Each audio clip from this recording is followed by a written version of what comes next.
Shalom saudara yang dikasihi Tuhan Yesus Kristus. Selamat pagi, salam sejahtera untuk kita semuanya. Selamat datang kembali di Renungan Rohani pagi hari ini. Semoga saudara yang terkasih dalam keadaan sehat selalu, kiranya damai dan sukacita Roh Kudus melimpah di dalam hati dan pikiran saudara saat ini. Sebelum kita mulai renungan pagi ini, marilah kita bersama-sama berdoa. Tuhan Yesus, terima kasih sudah membangunkanku pagi hari ini. Terima kasih atas penyertaan dan perlindungan Tuhan. Semua karena karunia Tuhan aku dapat bangun dengan pagi hari ini. Aku menyerahkan seluruh aktivitasku hari ini ke dalam kuasa tangan Tuhan. Jauhkanku dari yang jahat, ya Tuhan. Tuhan Yesus, tolong lindungi dan berkati aktivitasku hari ini. Tolong berkati juga keluarga dan teman-temanku, Bapa Surgawi, oleh karya Roh Kudus.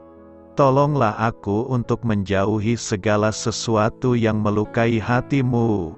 Ampunilah segala dosa kami, ya Tuhan. Dalam nama Tuhan Yesus, aku sudah berdoa. Amin.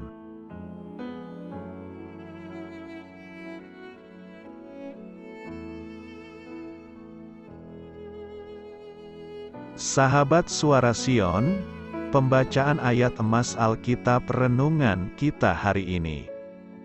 Nats pilihan kita adalah, darah Yesus, anaknya itu, menyucikan kita dari segala dosa. Tertulis dalam kitab 1 Yohanes 1 ayat 7, bacaan kita terambil dari kitab Ibrani 9 ayat 11 sampai dengan ayat 22.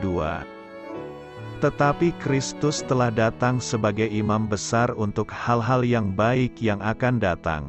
Ia telah melintasi kemah yang lebih besar dan yang lebih sempurna, yang bukan dibuat oleh tangan manusia, artinya yang tidak termasuk ciptaan ini, dan ia telah masuk satu kali untuk selama-lamanya ke dalam tempat yang kudus, bukan dengan membawa darah domba jantan dan darah anak lembu, tetapi dengan membawa darahnya sendiri. Dan dengan itu ia telah mendapat kelepasan yang kekal. Sebab, jika darah domba jantan dan darah lembu jantan dan percikan abu lembu muda menguduskan mereka yang najis, sehingga mereka disucikan secara lahiriah, betapa lebihnya darah Kristus, yang oleh Roh yang kekal telah mempersembahkan dirinya sendiri kepada Allah sebagai persembahan yang tak bercacat, akan menyucikan hati nurani kita dari perbuatan-perbuatan yang sia-sia, supaya kita dapat beribadah kepada Allah yang hidup.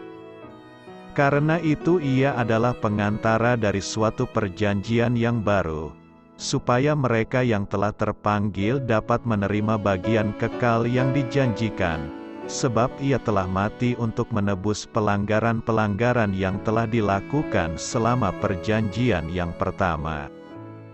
Sebab di mana ada wasiat, di situ harus diberitahukan tentang kematian pembuat wasiat itu, karena suatu wasiat barulah sah, kalau pembuat wasiat itu telah mati, sebab ia tidak berlaku, selama pembuat wasiat itu masih hidup.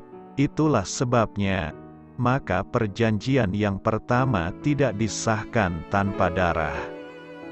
Sebab sesudah Musa memberitahukan semua perintah hukum Taurat kepada seluruh umat, ia mengambil darah anak lembu dan darah domba jantan serta air, dan bulu merah dan hisop, lalu memerciki kitab itu sendiri dan seluruh umat, sambil berkata, "Inilah darah perjanjian yang ditetapkan Allah bagi kamu." Dan juga kemah dan semua alat untuk ibadah dipercikinya secara demikian dengan darah, dan hampir segala sesuatu disucikan menurut hukum Taurat dengan darah, dan tanpa penumpahan darah tidak ada pengampunan. Terambil dari kitab Ibrani 9 ayat 11 sampai dengan ayat 22. Inti dari ayat emas renungan kita adalah, Yesus menghapus dosa kita dan memberikan keselamatannya. Mari kita mulai renungan kita. Judul renungan kita hari ini adalah, Ada Saat Dibutuhkan, disusun oleh Saudara Rohani. Kisah inspiratif, ketika saya melakukan donor darah beberapa waktu yang lalu. Seorang perawat memberikan kepada saya secari kartu saat darah sedang mengalir dari pembuluh vena saya. Kartu tersebut menunjukkan persentase jumlah orang dengan golongan darah yang berbeda-beda. Golongan darah yang paling langka, yaitu golongan darah AB negatif, hanya ditemukan pada 1 dari 167 orang, atau 0,6% dari jumlah penduduk, dan pada kartu tersebut tertulis pernyataan yang mencolok mata. Golongan darah yang paling langka adalah golongan yang tidak ada pada saat sedang dibutuhkan. Akan tetapi, ada sebuah golongan darah yang senantiasa tersedia bagi orang yang membutuhkannya. Perikop 1 Yohanes 1 ayat 7 mengatakan, darah Yesus, anaknya itu, menyucikan kita dari segala dosa. Kematian Kristus pencurahan darahnya telah menggenapkan tuntutan Allah yang kudus sebagai pembayaran atas dosa-dosa kita.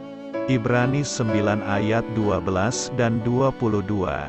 Jadi sekarang, setiap kali seseorang memohon dalam iman kepada Allah, bertobat dari dosa dan memohon pengampunan, maka ia akan diselamatkan. Saya sungguh-sungguh bersyukur karena Yesus rela mati di kayu salib, mencurahkan darahnya bagi saya, sehingga pengampunan tersedia saat saya memerlukannya. Apakah Anda juga mengucapkan syukur atas hal itu? Amin. Marilah kita renungkan di dalam hati kita. Doa saya menyertai saudara sekalian. Saya memberkati Anda agar sewaktu Anda mencarinya dari Dia, Bapa Surgawi Anda akan memberikan bagi Anda roti harian Anda. Dalam nama Yesus Kristus, Tuhan yang berkuasa atas alam semesta dan menuntun kita kepada iman yang menyelamatkan. Tuhan Yesus menyertai senantiasa. Tuhan memberkati. Amin.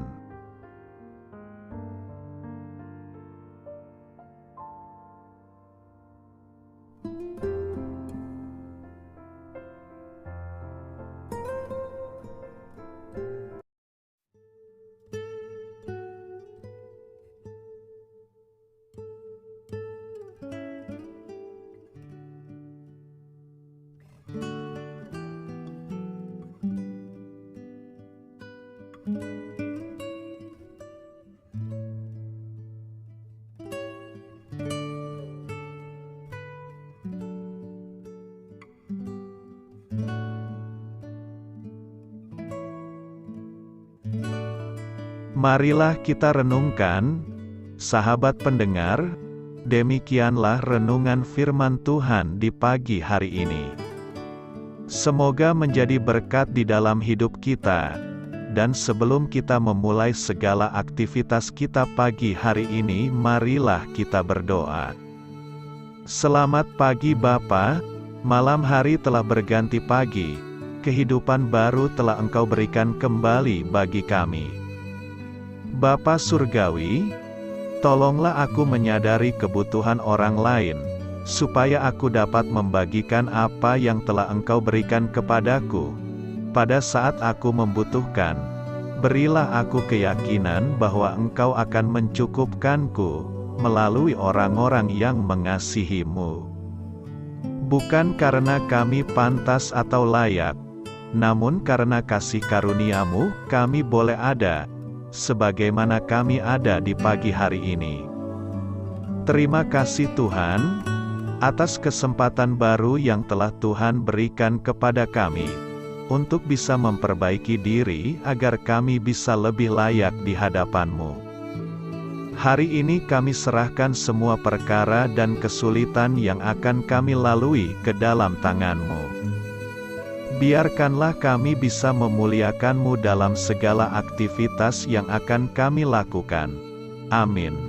Biarlah firman Tuhan menjadi pengingat untuk kita semua, bahwa tuntunan dari Roh Kudus akan selalu memberi jalan keluar bagi setiap permasalahan hidup kita, dan memberi kedamaian di hati kita.